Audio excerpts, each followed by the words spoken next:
are listening to Blackout Loud with Dave and JJ. A million miles away, a message to the main. Oh, the seasons come and go, but I will never change, and I'm on my way. Can no one else talk? Yeah, man, we're here waiting. It's like 9:25. Is it? Keep moving around like that. Keep that going. Just the pixels are trying to automatically focus on you. Populate? Pop, burp, burp, burp, burp, burp. So what's happening? All right, let's talk. How's grocery shopping? Did you stay out of the ice cream aisle? Seriously, of all the things to talk about? I was at BJ's. I was bargain shopping, so I was buying in surplus. Perfect. But no ice cream. No ice cream. Just chicken. Yeah, I got to get back on the diet and the gym and the haircut. And I got to start taking showers again. It's back to normal life. The water doesn't flow that much in Indiana? Yeah. But I mean, I was taking baths in like rivers and stuff and roughing it. Well, that's good. Yeah. I'm trying to help the environment. It's all about being green. Yeah, well, I guess, we're going to go with this one. You, nice guy, you. How are you? I'm doing fine. And you? All right. I'm okay. I'm a little down from Indy, and I guess you probably are as well. But I did see your tweet that you tweeted earlier tonight about saying that something might have went wrong in the rear gear. Because my question was going to be, throughout the practices, I mean, you seem to be pretty consistent. I mean, you'd actually gotten faster in the last practice. And the other two were kind of, I didn't know if you were going out and just running different packages than what they were, because sometimes you were in the middle of them, and other times in the second practice, they weren't even on the chart. I don't know if that's because they didn't go out. I mean, they were 45th and 48th, so I mean, I don't know if they went out trying something different. But in the last practice, you were 36th quickest, and you'd moved up. That was the quickest you'd ran all weekend. And then when qualifying came, the car was like 2 mile an hour slower than it was during practice. Yeah, and obviously that was part of the confusion that I had, Derek Finley, the crew chief, did when we qualified, because, obviously when we unloaded, we were pretty decent. I didn't run a very hard lap, very first practice. And because there were so many practices and a limited amount of tires, we made one practice, we stopped. We were happy with what we had. We had some different packages that we were going to run through. So we virtually wasted the entire second practice on Friday. We went through 3 different setups. None of them were near as fast as what we ran with the initial package. So we basically just kind of evaluated the changes, evaluated some of the things that they wanted to try, and obviously that's the part of being the third team, was to R&D some different setups. We went back with the initial package we unloaded with starting Saturday, and went out on the racetrack. Obviously it was pretty green. The car was really pretty nice. I felt that I could have probably ran at least a couple tenths faster. I had to lift a couple times to keep from getting into the fence because we were just a little bit too tight. We worked on the car, and then, the end of practice, obviously, Indy's one of those places that it's very temperature sensitive. So we made our last run with about 20 minutes of practice with a lot of sun. We went out right after David Glen, my teammate, and ran, a couple hundredths faster. I think he ran a 50.94, we ran a 50.90. And he was extremely tight, and we were too. And felt that, obviously we needed about a tenth or so, but we were pretty good. And when I made my run, the car felt about the best that we had on Saturday. Yeah. And when he told me that we actually lost a tenth from what we ran our final run, really surprised me, because obviously, the engine guy does everything he does for qualifying. We change fluids, which usually are good for a couple different horsepower. Yep. And Indy being such a big racetrack, I mean, obviously you're running a 49 or 50-second lap. It's very similar to Pocono or even a road course where it's, usually you're talking a tenth of a second is very tight, where a racetrack that big, I mean, 3 or 4 tenths is how that gets exaggerated. So it's easy to either gain or lose a lot of time. And when he told me that we ran slower, really surprised me because I just couldn't believe it. I know that the track had picked up a lot of speed. Obviously when I went out, there was only sun showing, but there had been a cloud. It had been about 3 or 4 cars in front of me, so it wasn't, at least wasn't increasing. And obviously we were all disappointed. We felt like we were going to be the best of the 3 cars qualifying, and then Glen went out there and ran a 50-20. I felt like that's probably around where we should have run. And then yesterday when they were going through the car, they found that, there was an issue with the rear gear, that it had a ton of temperature. It actually changed colors. And when those get that hot, they usually tend to lock up. So, it's like driving around with the brakes on. So it makes it a lot more understandable why we lost speed. How much speed we actually lost, I really don't know. I haven't seen the trap speeds that you get from NASCAR. I didn't watch the qualifying lap on TV to see how I rated. Going into turn 1 as we took the green to maybe how much speed I lost down a back straightaway. Obviously, I know that we were pretty slow. So a pretty big disappointment for the first time in the 55, but I will put that behind us and Pocono. Yes, Pocono. But before we get on to Pocono, Indy was the J.J. Yeley Fantasy Fan Club NASCAR Sprint Cup Pool race where the winner of that event is going to get something special. And I can officially tell you that Romeo Racing, John Romeo, who is a fan club member, Awesome. won the week this week at Indy, and also moved him up into 10th place overall. So John Romeo from Romeo Racing. So way to go. Was not creative enough for your race team name though. That was pretty obvious. Pretty obvious. Yes. So your prize for winning this week is going to be a Juliet doll.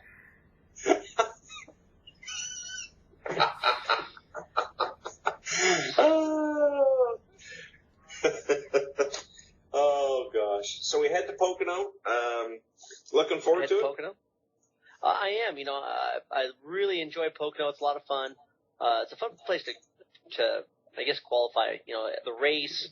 It's it used to be on those racetracks because it's so big. It's really a long race. I know it's painful to watch on TV than it is to be in a race car.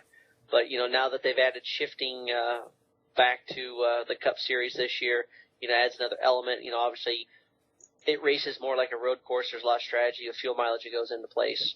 But most important, it's just a fun racetrack. It's got a lot of character to it. I couldn't imagine how fast that racetrack was. Maybe 10, 15 years ago when the racetrack wasn't as rough or had a lot more grip than what it does now. If they ever decided to repave that racetrack, even if they just did the corners, obviously the straightaways don't really matter. It would be crazy, stupid fast, which could be a lot of fun. But I'm going to participate in a boot camp that Goodyear's putting on. They've got a handful of drivers as well as some NHRA drivers that are competing in some kind of crazy boot camp obstacle course they have set up. I think it's going to be aired sometime near Phoenix at the end of the year. So it should be a lot of fun to go out there and see if I can win that or hurt myself. I probably do one or both. That'll be interesting. Looking forward to Pocono. Good place. Yeah, if the obstacle course is straight, then the NHRA guys might have an advantage. They throw the odd left turn in there, and I don't know. That could be close. Yeah, I think the obstacle course starts off with donuts, so that might not be good for them. No, they may never leave that table. No, they'll still be at the Christmas tree trying to figure out where they're at. Oh my God. Was that an official? I don't know. Okay, she wanted us to start and stop, because she's playing with some of the features. Okay. So, this break is brought to you by Duracell. That's odd.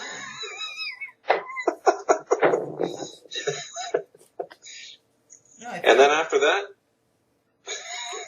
What about Febreze? It makes your room smell nice. Yes. Febreze.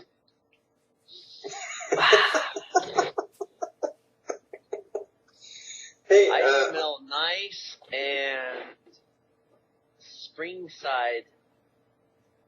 I feel seaside in spring, and I want to escape. there we go. Break over with. There we go. Nope.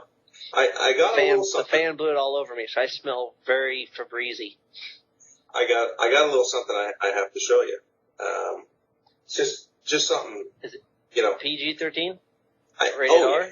Oh, no. It's PG, family. It's not too often that I actually get trophies. Okay. Did they give you one for participating? Wow. Someone's always getting something, right? Yes. You see how big this? Well, that's cool. What is it? It's a. It looks like a pair of glasses with windshield wipers on them. You know what? I can't get anything by you. There you go. Were you at a optometrist convention? Yeah. And this is to help with the shape of my hair. Yeah. So when you I can put it see that. on, you really don't notice, right? See the hair It looks kinda, like the part that clips onto your hat. Yeah. So I can see that that's now. this was actually given to me after our ride to conquer cancer in June. And, I thought that it was given to you because no one else wanted it. No. I think a lot of people would have been glad to have something like this. Yeah. But Is it not hanging on your wall or a mantle, or does it already have dust on it? no, it was, but actually I took it down just to show you. Okay, that's very cool. Congratulations. I'm kind of proud of it. You should You be. know. It's a very nice award. The inscription says, "Steve's psychopaths, forever grateful. The only way of finding the limits of the possible is by going beyond them into the impossible." Dave, you got feedback. Might be from my trophy. It's so big. It's got your computer all messed up too. Yeah, you know what? Oh, there it is. First I couldn't see it, but now I could. Yeah, you got your binoculars on? I got my binoculars on. See, they reduced it from my windshield wiper one to actually a pair that I can just wear. So The difference between indoor and outdoor. yes, yeah. That'll work out really well when I'm heading over the border and I stick my head out the sunroof, and I'll be able to see because the wipers will be protected. Oh God! We might need to borrow those for Watkins Glen in 2 weeks or next week. Yeah, how's that looking for you? It's looking fine. They're in the 55 car. Just looking over the car today. It's a very nice road course car, and part of the fleet for the 55 front row motorsports team. Yeah. And like I said, everything's been really good. Obviously there's going to be I won't say growing pains, but trying to start the relationship over with a new team, and all the guys are basically new. For the crew chief, obviously Derek Finley's been around a long time. He's the team engineer, but he's taking on a different role, and all the guys that are helping out between the car and tires, and good group of guys. But it's one of those things that happen. Obviously, you go to Indy, you gotta have everything perfect. There's a lot of competition. You could see that a lot of teams had figured stuff out that were sharing that information. Like the 60 and the 50 struggled through the first practice. They worked on their packages, and they were, obviously they both made the race where they'd kind of struggled here for a while. So, we got out in left field at one point. We lost some time on Friday in that second practice, and I think that hurt us a little bit. But ultimately, we still will never know because of the problem with rear gear. Yeah. The thing that amazed me the most is when I was actually entering the points this morning was the payout for finishing last. Going out there and running 5 laps and blowing a motor.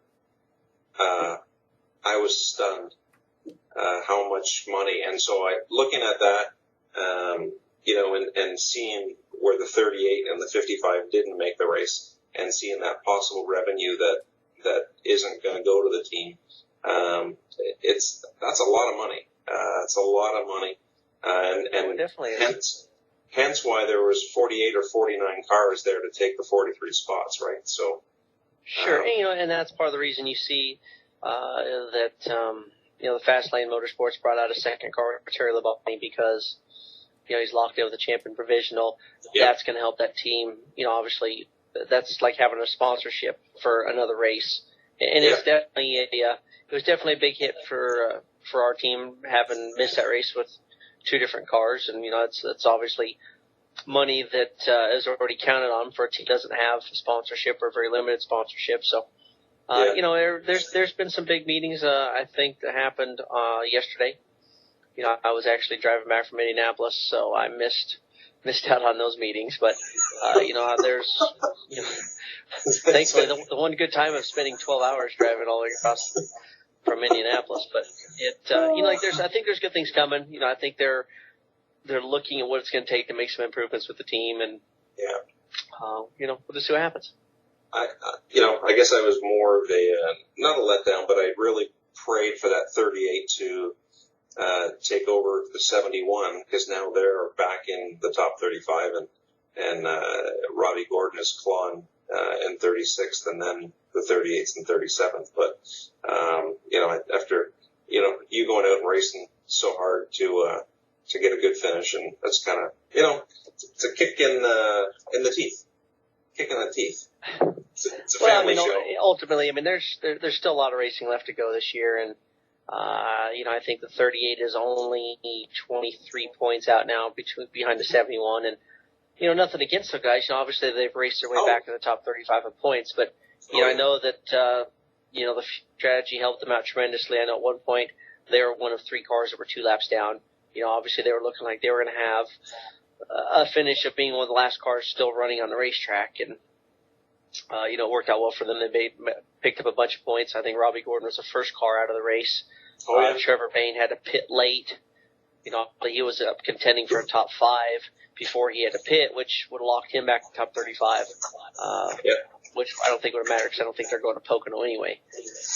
But, it's always circumstance. I know 38's had a lot of issues throughout the season with wrecks and some just gremlins that have caused them some bad finishes, or they would probably still be locked in now. So it is what it is, and as a group we'll all try to make each other better and stronger, and like I said, you can't give up in the sport, because if you do, someone will eat you alive. Yeah, well, that's why they call it a team, right? So everybody pitches in together, and if you win, it's great, and when you lose, it's not so great, but you do it together, and that's part of it. So it was nice to see. It was nice to see. You learn from it. It was nice to see. You have to learn from your mistakes. Mm-hmm. Side note, nice to see, Paul Menard get his first win. The 11th different first-time winner this year, which is really cool. I think it's, what NASCAR's done with the car and the level of racing, the tire. I think everything seems to be working out just great. Nobody's running away yet with the championship, even though we still got 6 more races until the chase starts. But it's going to be. I think this is probably one of the better years I think I've watched in a while. It doesn't seem to be the Jimmy Johnson show yet. So. No, but there's still, you got to wait till those last 10 races when it really counts. But the racing has been really good, and obviously, my hat's off to Paul. He's a great guy. For him, that's a Cinderella story. Obviously, for him to get his first win at Indy, when I ran the Indianapolis 500 in 1998, it was all because of a lot of help. And to know how much effort, time, and money that gentleman has put into trying to win the Indianapolis 500, and to win it with his son, obviously with the sponsorship on the car, you couldn't have asked for a better story. So, very, very cool. I know that, they did the Goodyear test. They were second fastest of the teams that were there. They were pretty fast all weekend. I think he qualified pretty well. I was kind of tracking through watching on the race, and, maybe not a dominating performance, but you look at Juan Pablo the previous 2 years who, dominated the race, still didn't win. At the end of the day, it doesn't matter. It's who's up there kissing those bricks, and that was his job. Yeah. Paul Menard did a good job. It was neat when, I watched probably the last 20 laps in front of the TV, and it was incredible to, knowing what was going on. Tony was out front. You knew Tony was going to have to come in. You knew Bain was going to have to come in. A bunch of others had to come in. And then, what the heck is that? Oh, it's a sword. It's a sword. But, when he was I was saving, testing your focus. It was bad. he was saving gas, obviously, and with 4 to go, when Slugger gave him to, go ahead and take over, and he went by McMurray in one of the turns, and I forget which one it was, but that car was just gone. Another couple of laps or a caution to come out. I think Gordon might have had something to say about it, but the way it ended up, it was good. It was nice to see, someone who's been with it, various teams, over the past few years, almost his whole career. He's been kind of bouncing around, and so it's nice to see somebody win. So, did you not in '98 when you ran IRL? Did you not have Menards as a sponsor? I did. Yeah. We ran his engines. He helped with part of the Quaker State that was on the car, as well as we had One Call Communications. It was the primary sponsor. But no, John had always done a second or a third or fourth car, and at the back those days it was usually handled by Jeff Sinnen and Joe Kenny, which was SRS Racing, and that is who filled the car that I drove. Okay. Very cool. You don't qualify at Indy. How do you work through that anger, frustration? You've got to have it. What do you do? I see what Kristen does. She shoots things. Yeah. For me, I've always been one of those people that can take whatever the situation is and just kind of tuck it away. Probably when I'm older, I'm going to, luckily I don't like guns. At some point I'll just come out and go ballistic and start, tearing stuff up because I have so much inner rage. But, obviously there's nothing I can change for the fact that I was very disappointed. It helps a tremendous amount to know that there was a problem because you could sit there and wonder why you didn't have the speed. Obviously I've made all the races up till this point other than Daytona, and as a driver missing a restrictor plate race in the go or go home category is usually something that a driver can make a difference in. That's a car and horsepower, and the horsepower is probably the biggest percentage of the entire package. And to know that, obviously this is the first race I've missed where driver was involved with a new team, I was mad and disappointed, and I know the team probably was too. It's maybe easier for those guys to write off because it's a new team and trying to get everything organized. But being a very competitive person, I want to know why we failed, what we need to do to make it better so we don't do that again. And those are just things you learn in your career in making yourself a better person, better race car driver, a better team.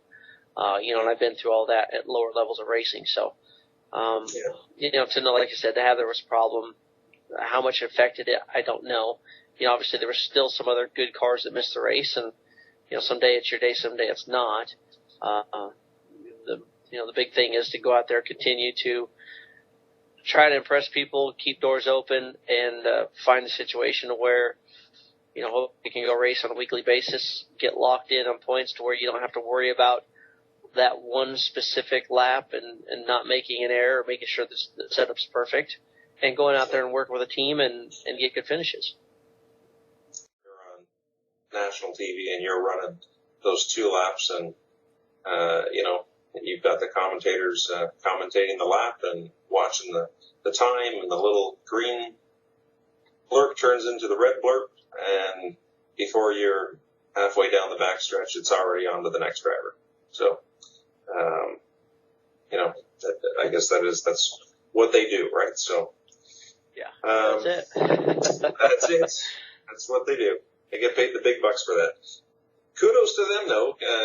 To Mike Joy and the gang who have given Speed Dice its due on the Speed channel. So, and there has been a new video created to try and help everybody who's been tweeting and on Facebook sending in their guesses between the two different dice. From numbers 2 to 12.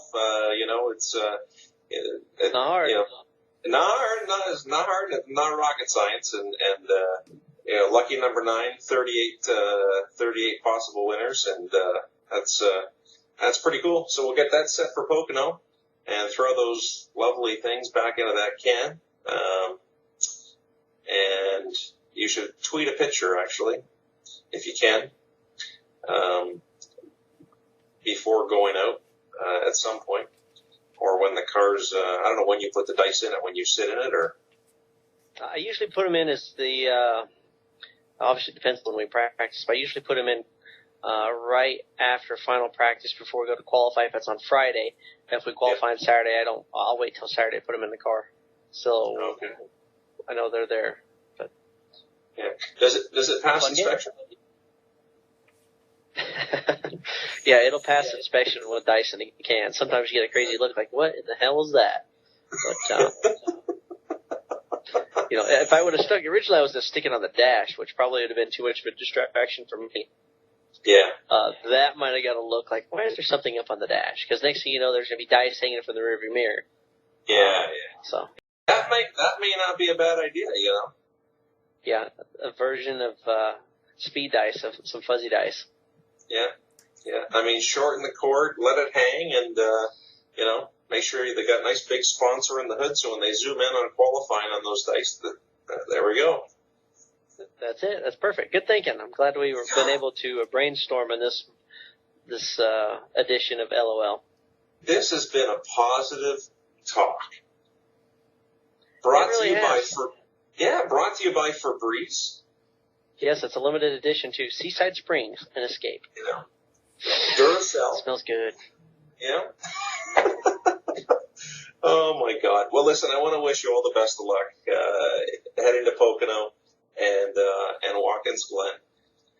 And I guess we'll be talking to you again after Michigan. So it's a few weeks away.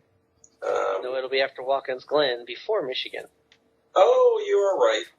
Yeah. I'm not on holidays. It's simple math. I don't know how calendars are in Canada. You just skip a Tuesday and then another Tuesday.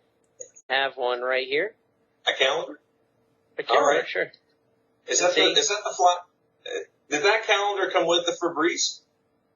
No. See, Tuesday. Yeah. Tuesday. Yeah. Tuesday. That's so, amazing. This one, yes. Not this one. Okay. This one, yes. Yeah. Not this one. Very simple. Yeah. Okay. Now, that's great. Did you got a pen there? No, but I got a sword. Okay. If you can just etch in 900 on those Tuesdays, that would be great.